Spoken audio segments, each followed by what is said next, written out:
Hello students. आज ये एक वीडियो लेकर आए हैं बहुत ही ख़ास टॉपिक के ऊपर, क्योंकि इस बार सीबीएसई के जो 10th और प्लस टू के एग्ज़ाम हैं वो अलग तरीके से होने जा रहे हैं। अब तक जितने भी एग्ज़ाम पहले हुए हैं वो सारे पेपर और पेन आंसर शीट के ऊपर आप पेन से पूरा डिटेल में आंसर लिखते थे। पर इस बार जो है सीबीएसई की तरफ से ये एक ओएमआर शीट जो है वो शुरू करी जा रही है। वैसे ये ओएमआर शीट जो है कोई नई नहीं है, बहुत सालों से यूज़ हो रही है, पर नॉर्मली जो स्टूडेंट्स 10th या प्लस टू करने के बाद उसको ये ओएमआर शीट जो है उसके साथ ये संबंध बनता था। पर अभी टाइम बचाने के लिए ये ओएमआर शीट जो है सीबीएसई बोर्ड की तरफ से ये शुरू करी जा रही है। उसके लिए कुछ गाइडलाइंस हैं, ओएमआर शीट को कैसे फ़िल करना है। वैसे तो बहुत सारे लोग जानते हैं, पर फिर भी इसमें कुछ नए अपडेट आए हैं जो आपके साथ शेयर करने जा रहे हैं। पहले तो सीबीएसई की तरफ से ये एक लेटर सभी स्कूल्स को गया है, ठीक है। ये 6 तारीख को वैसे चला गया था, 6 नवंबर को। पहले ये है कि सीबीएसई जो है फर्स्ट टाइम ओएमआर शीट जो है यूज़ कर रहा है। और जो बात रहेगी कि जो ओएमआर शीट स्कूल में आएगी उसमें स्टूडेंट का जो नाम है, स्टूडेंट की डिटेल है जो इस कॉलम में, ये खाली शीट है, इस कॉलम में पहले ही प्री फिल्ड होगी। जैसे एक सैंपल है जो सीबीएसई ने भेजा है एक स्टूडेंट का, कि उसका रोल नंबर है, उसकी सारी डिटेल जो है ये ऐसे पहले ही प्री फिल्ड होगी। यानी कि स्टूडेंट ने कोई भी अपना नाम या स्टूडेंट का रोल नंबर, कौन सा उसका सब्जेक्ट है, कुछ भी है उसने फिल नहीं करना है। उसने सिर्फ़ और सिर्फ जो है आंसर्स अटेम्प्ट करने हैं या कुछ और चीज़ें चेक करनी है। स्टूडेंट की डिटेल, रोल नंबर डिटेल पहले से ही फिल होगी। ये चीज़ एक ख़ास है, क्योंकि नॉर्मली पहले क्या होता है कि सिर्फ ब्लैंक ओएमआर शीट मिलती हैं। कि अगर आप किसी कॉम्पिटिटिव एग्ज़ाम में जाते हैं तो ब्लैंक ओएमआर शीट मिलती है, पर सीबीएसई की तरफ से प्रिंटेड ओएमआर शीट है वो आपको अवेलेबल होगी। और इसमें जो सेकंड चीज़ रहेगी कि स्टूडेंट ने सिर्फ इसके ऊपर ओएमआर शीट के ऊपर जो एग्ज़ाम का कोड है इस जगह पर फिल करना है। क्वेश्चन पेपर का कोड जो है इस जगह पर फिल करना है। ये कोड क्वेश्चन पेपर जो मिलेगा उसके ऊपर ही वो लिखा होगा, ठीक है। कि राइट है question paper code in the upper right corner, ठीक है। क्वेश्चन पेपर का कोड जो है वो क्वेश्चन के पेपर के ऊपर ही लिखा होगा, ठीक है। और जो सबसे ख़ास बात है, आपके पास बहुत तरह के पेन होंगे, ठीक है। पेन्स हैं, अलग अलग तरह के पेन हैं, पेंसिल्स है, पर क्लियरली मेंशन है कि आपने सिर्फ़ और सिर्फ ब्लू और black ballpoint pen use करना है, ठीक है। जेल पेन नहीं यूज़ करना है, इंक पेन जो फाउंटेन पेन है वो यूज़ नहीं करना। और पेंसिल तो स्ट्रिक्टली प्रोहिबिटेड है, पेंसिल तो बिल्कुल प्रोहिबिटेड है। यानी कि पेंसिल का इस्तेमाल बिल्कुल भी नहीं करना है। Use of pencil is strictly prohibited. अगर आप पेंसिल का इस्तेमाल करते हैं तो आपका कैंडिडेचर है जो कैंसिल हो सकता है। इसलिए सिर्फ़ और सिर्फ blue and black ballpoint pen जो है वो करने हैं। नॉर्मली अगर हम पेन देखेंगे तो ये जो भी मेरे पास पेन है ये जेल पेन है, ठीक है। ये भी हम मोस्ट कॉमन पेन्स हैं, स्टूडेंट यूज़ करते हैं। ये सारे पेन जो हैं ये जेल पेन है, ठीक है। बहुत फेमस ब्रांड है, पर ये सारे जेल पेन है। आपने सिर्फ़ और सिर्फ जो है बॉल पॉइंट पेन जो है वे ये वाला यूज़ करना है, ठीक है। वो भी ब्लू और ब्लैक दोनों में से किसी एक ही इंक को यूज़ करना है।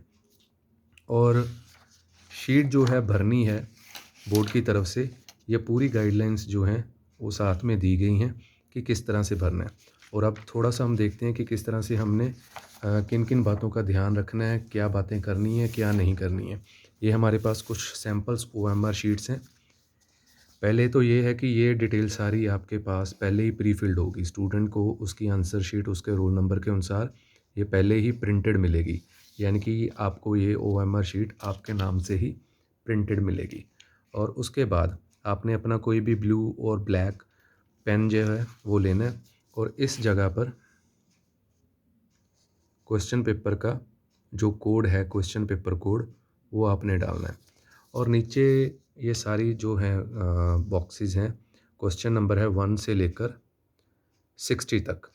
ये एक चीज़ थोड़ी सी याद रखने वाली है कि जितने भी ओएमआर शीट्स आएँगी, उसमें 1 से लेकर 60 तक जो है क्वेश्चन के आंसर लिखने के लिए राउंड ये सेल्स हैं, उसमें आप कर सकते हैं। पर किसी क्वेश्चन पेपर में आपके पास क्वेश्चन जो हैं वो 60 से कम हो सकते हैं। यानी कि किसी में हो सकता है कि 45 हों, किसी में 45 से कम या ज़्यादा हो सकते हैं, मैक्सिमम 60 होंगे और बाकी में 60 से कम भी हो सकते हैं। तो अगर किसी भी क्वेश्चन पेपर में आपके क्वेश्चन 60 से कम हैं, तो आपने सिर्फ़ और सिर्फ़ उतने ही क्वेश्चंस अटेम्प्ट करने हैं जितने क्वेश्चन पेपर पर मेंशन है। अगर 45 तक ही मेंशन है, तो आपने 45 तक ही ये यूज़ करना है, बाकी सारा जो है खाली छोड़ देना है। तो इसमें क्या है, ऑप्शन एक नई जो दी है, पहले तो क्या है ओएमआर शीट भरने का सभी को आप बताया है स्टूडेंट्स को कि कैसे फिल करनी है।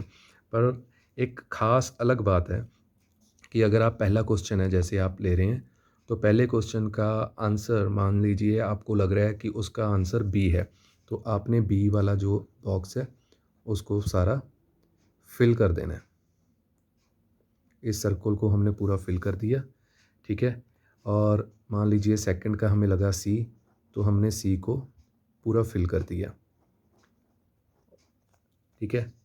अगर हम श्योर हैं कि हमारा ये आंसर ठीक है, तो हमने ये स्टार वाला जो मार्क्स है, जहाँ पर स्टार लगा है, ये बॉक्स एक खाली है, तो यहाँ पर हमने क्या करना है कि बी मेंशन कर देना है। सी में सेकंड में हमने सी करा है, तो हमने सी मेंशन कर देना है। यानी कि आपने जो रिस्पॉन्स दिया है ए बी सी डी में से जिस भी सर्कल को आपने पूरा ब्लैक किया है या ब्लू किया है या पूरा फिल किया है, वही रिस्पॉन्स आपने साथ में दिए हुए बॉक्स में लिख देना है। ए बी सी डी आपने यहाँ पर पूरा लिख देना है। हो सकता है कि आपने आंसर दिया, कोई नंबर ऊपर नीचे हो गया, 6 की जगह 7 था या 7 की जगह 6 पर आपने गलत आंसर दे दिया। मान लीजिए कि 6 का आंसर जो था वो बी था, पर आपने 7 का बी जो है वो मेंशन कर दिया, ठीक है।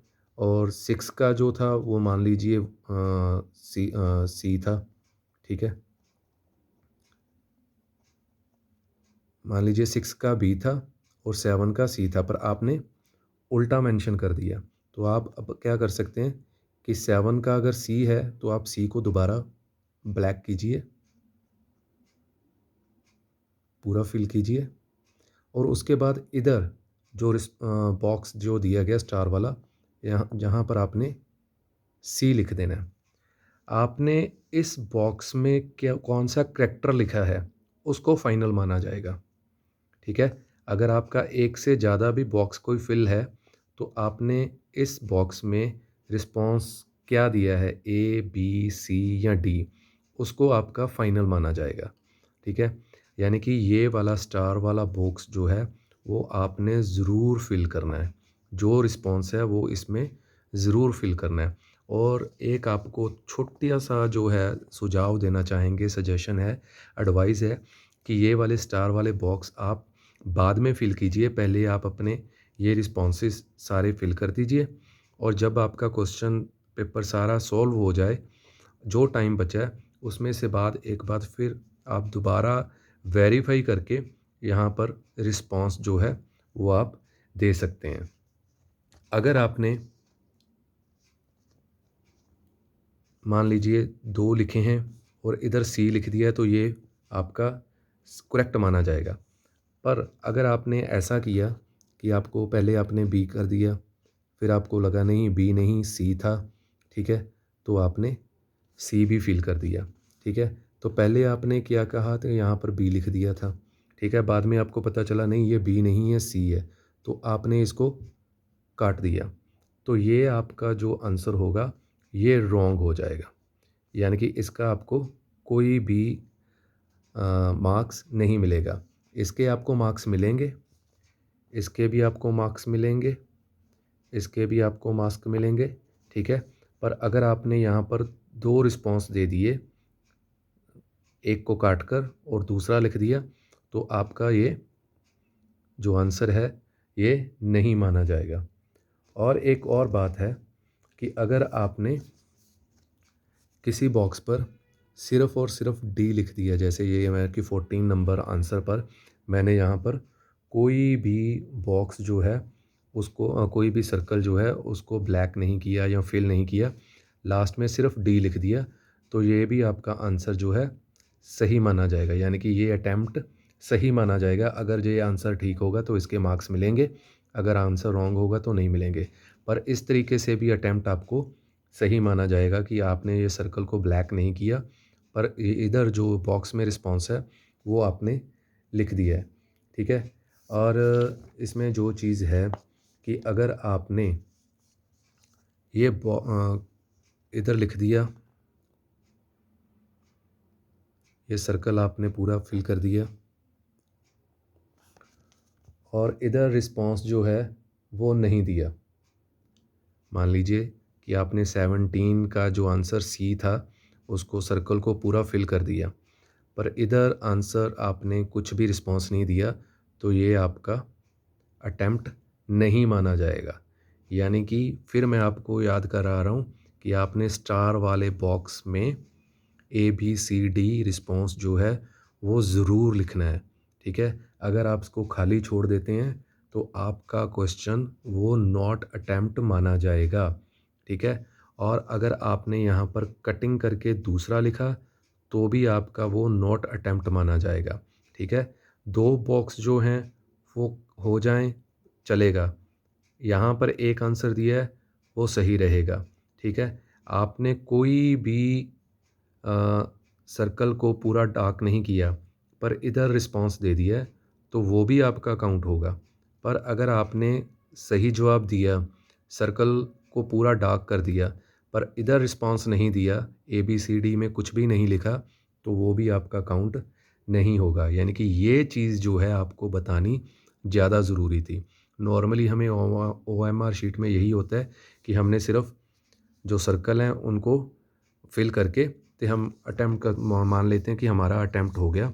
पर सीबीएसई ने ये एक अलग चीज़ जो स्पेशल रखी है कि ये स्टार वाला बॉक्स जो है आपने यहाँ पर रिटन में ए बी सी डी कुछ भी है वो ज़रूर लिखना है और किसी भी बॉक्स में एक से ज़्यादा करैक्टर नहीं लिखना है, सिर्फ़ और सिर्फ एक ही करैक्टर जो है वो लिखना है। ठीक है। इसलिए ही मैं आपको बता रहा था कि आप जे जो इस बॉक्स में जो करैक्टर लिखने हैं वो सारा क्वेश्चन पेपर हल होने के बाद पूरा अच्छी तरह से वेरीफाई करके ही आप इसको ए बी सी डी वही लिखिए। ठीक है। अगर आपने कोई भी क्वेश्चन बाद में बिना कुछ भी मार्क किए छोड़ दिया, मान लीजिए कि 30 नंबर क्वेश्चन है तो मैंने यहाँ पर कुछ भी मार्किंग नहीं की, ठीक है, कोई क्रॉस नहीं लगाया, कोई डार्क नहीं किया, तो इसको नॉट अटेम्प्ट माना जाएगा। यानी कि ये माना जाएगा कि आपने इसको अटेम्प्ट नहीं किया। पर सीबीएसई ने एक अलग और हैश वाला जो है सर्कल बनाया, यानी कि 1 का 1, 2 का 2, यानी कि ये पैरेलल जो है हैश सर्कल जो चल रहे हैं। अगर आप इन हैश सर्कल में से किसी भी सर्कल को अगर आप पूरा फिल कर देंगे, सी को अगर आपने पूरा फिल कर दिया, सी बोल रहा हूँ कि अगर आपने 7 नंबर के जो हैश वाला जो सर्कल है उसको अगर डार्क कर दिया तो ये माना जाएगा कि आपने ये वाला क्वेश्चन अटेम्प्ट नहीं किया है।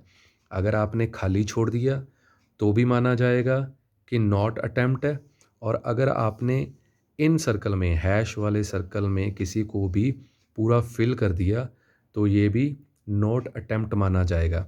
इसलिए इस सर्कल में आपने बिल्कुल भी कुछ भी क्रॉस वगैरह या आपने कोई भी डार्क नहीं करना है कि अगर आपका कोई भी क्वेश्चन सही होगा उसका आंसर, पर इधर आपने डार्क कर दिया तो ये आपका क्वेश्चन पेपर जो है वो नॉट अटेम्प्ट माना जाएगा। इसलिए इधर आपने बिल्कुल भी डार्क नहीं करना है। आपने जो भी रिस्पांस देना है सिर्फ ये ए बी सी डी और स्टार वाले में देना है। स्टार वाला तो आपका मस्ट हो गया कि आपने स्टार वाला जो है बॉक्स उसमें ABCD ज़रूर लिखना है, ठीक है? ये तो मस्ट है, ठीक है? इसको नहीं आप छोड़ सकते। आप इधर ज़रूर छोड़ सकते हैं, इधर कोई भी आपकी कटिंग भी चल जाएगी, कुछ भी हो जाएगा, ठीक है? हालाँकि आपने सिर्फ़ कोशिश यही करनी कि बिल्कुल नीट एंड क्लीन जो है, वो आपने इसको फ़िल करना है, एक से ज़्यादा को फ़िल नहीं करना है, ठीक है? पर फिर भी आपका जो लास्ट जो आपका देखा जाएगा, वो यही देखा जाएगा कि आपने स्टार वाले बॉक्स में क्या चीज़ लिखी है, ठीक है जी? और इसके बाद जो रहेगी आपकी बात, ये लाइन लिखी है, I confirm that all particulars given above are correct. यही लाइन को आपने अपने हाथ से यहाँ पर लिखना है और इधर अपने सिग्नेचर करने हैं रनिंग में, ठीक है? यानी कि ये लाइन जो आपने लिखी है, इसी लाइन को आपने नीचे इस बॉक्स में लिखकर इधर आपने सिग्नेचर कर देने हैं, ठीक है जी? तो ये आपका जो नया क्वेश्चन पेपर OMR शीट की का आया है CBSE की तरफ से, तो ये आपकी सारी डिटेल मैंने देने की कोशिश की है। ये सैंपल शीट है जो please write above statement from your hand, कि आपने अपने हाथ से यही लाइन जो है लिखी है, ठीक है? और इधर आपने सिग्नेचर कर देनी है, ठीक है? सैंपल में ही आपको मेंशन किया है, all circles for response, for writing response star वाला, और darken circles if not attempted, hash वाला अगर अटैम्प्ट नहीं किया तो इसको सर्कल को आपने डार्क कर देना है। मैंने गलती में कई बार इसको बॉक्स बोल दिया है, तो आपने इसका करेक्ट कर लेना कि कहाँ जहाँ भी मैंने रिस्पॉन्स ABCD वाले सर्कल को बॉक्स बोला है, तो आपने इसको सर्कल लिखकर चलना है। स्टार वाला जो है ये बॉक्स है। अगर फिर भी आपका किसी तरह की कोई क्लैरिफिकेशन हो तो आप कमेंट्स कर सकते हैं, मैं कोशिश करूँगा कि उसका जवाब दूँ। और ये वीडियो आप अपने फ्रेंड्स के साथ जो है ज़रूर शेयर कीजिए। इस वीडियो को मैं लास्ट मोमेंट पर बना रहा हूँ, इसलिए कोई भी एडिटिंग नहीं रहेगी। कुछ में जो स्पेलिंग मिस्टेक या बोलते वक्त कुछ भी गलती हुई है तो उसको एज़ इट इज़ ही लेकर चल रहा हूँ। नॉर्मली हमारे पास टाइम होता है तो हम कुछ एडवांस में वीडियो बना देते हैं और कुछ भी अगर गलती होती है तो उसको एडिट कर देते हैं। पर हो सकता है कि इसको मैं बिल्कुल लास्ट मोमेंट पर बना रहा हूँ, इसलिए मैं इसको एडिट किए बगैर ही इस वीडियो को अपडेट कर दूँगा, ठीक है? तो एक बार फिर याद रखिए कि आपने पेंसिल का इस्तेमाल बिल्कुल भी नहीं करना है, ठीक है? पेंसिल का इस्तेमाल बिल्कुल भी नहीं करना है।